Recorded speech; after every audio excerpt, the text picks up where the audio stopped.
what we are feeling from this vortex of energy that has been created in this present moment with all of you, and also which connects to what is happening in the world, is quite intense, in that there is a difference between love and fear. And we know that this one read the card aloud, and we were already present with this knowing of what is the difference, and how can human beings stay in that love thought system when there is so much chaos and fear and rampant concern that is happening in people's lives, in their own orbit, but also in the whole planet. Being able to have a lot of energy being sent to them of fear and more fear. And what we know is that many of you that are light players in the world are asking questions of, how can we hold our vibration high?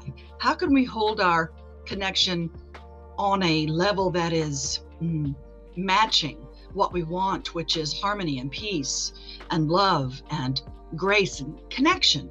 And why does it feel so big and feel so hard sometimes to be able to keep that vibration at bay? In other words, when you have a lot of opposite things coming at you from all sides, from your airwaves, let's say, or from other people's opinions, or every time you look at your phones or look at anything, that you see something that is negative and can be looked at as negative. And many of you say, well, we just won't watch TV, or we just won't look at the news, or we won't really bother with all of that, and focus on what we really want, which is, again, harmony and peace and connection and white light, and loving each other and staying in that love thought system. And of course, it is easier when you are in that love thought system to be in it and to stay in it without other things pulling you out of it. And what we want you to know is this, that is the challenge, of course, that many of you are facing right now.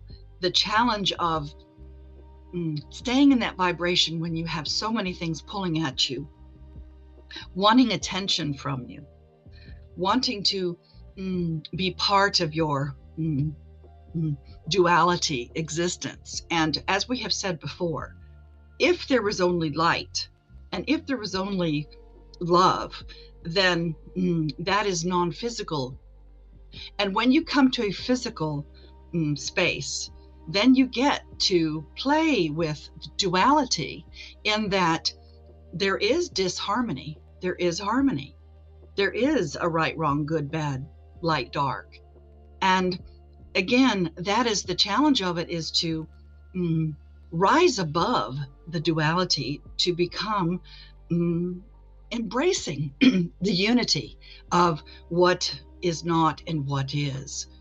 And we understand that when you come to human being, when you are in your body and you have many things pulling at you, and you have to say many times a day, perhaps, I don't want to think about that.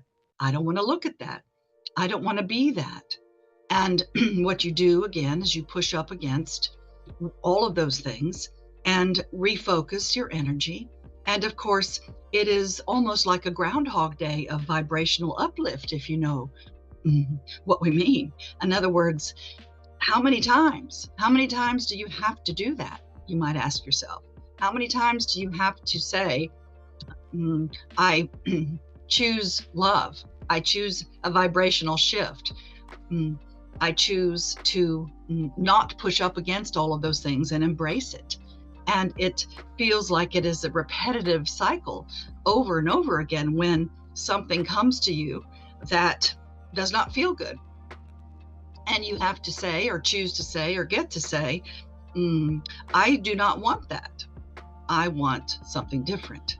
And what we would prefer you, or to support you in saying, instead of, I don't want that, I do want this, instead of saying that, what we'd like for you to try on for a size is saying, I choose all of it, and I match my vibration with ease, and I rise above all of it and look at it from an observer point of view.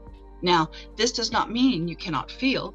This does not mean that you cannot have emotions around it.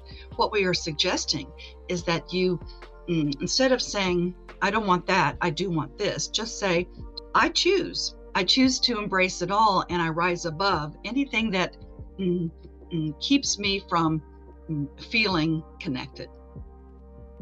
In other words, you can embrace all of it and certainly refocus your frequency to allow what you truly want to have in your life, but you do this from an observer point of view as opposed to absorbing it. Many of you absorb. You absorb the energy, you absorb the emotion, you absorb the thought. And from that place, that's when you decide, oh, I don't want to think this, I don't want to be this, I don't want to do this. And then you go through the motions of shifting your focus, and that's when it can feel exhausting, when you have so much of that happening every day. Therefore, one way to allow yourself to not be so exhausted in it is to observe it from that place and say, this is all happening for my benefit. This is all happening for me to choose to embrace all of it and to keep my vibration in a place of the evolution of where I'm going, which is unity, which is embracing that part that has been lost, of allowing a new language to come through, of rising above all of the muck and mire that many of you might see at times. And your vibration and your frequency rises above all of those things, and you can look at it from an observer point of view and say, isn't this interesting? The universe is providing this for me to play with today. And when you do this, you see, this changes everything from your perspective. It also changes the vibration that you are sending out, and you are having an impact from that place. So much so that everyone that is around you or that you talk to will feel that observer vibration, meaning that you are rising above and not judging and not fighting and not longing for. You are rising above all of that, and you are embracing it all. And from the place of observing that this is happening, and from that very place of observing it, is where you can shift the magic of having more and more and more of harmony, because you are moving toward unity. Do you understand? Yes. And there is more to this, you see. If you allow yourself every morning to say, today I am an observer. Today I choose to feel what I choose to feel, and I observe everything, and I embrace it all, and the universe is providing these things in my consciousness for me to be explicit with my thoughts and my beliefs and my feelings and my actions. And I choose to be an observer in all of this today. It is sort of setting your intention every day to say, I choose harmony and peace, but it is a different way of doing it so that you do not push against all the things that are not harmony and peace. Do you understand this?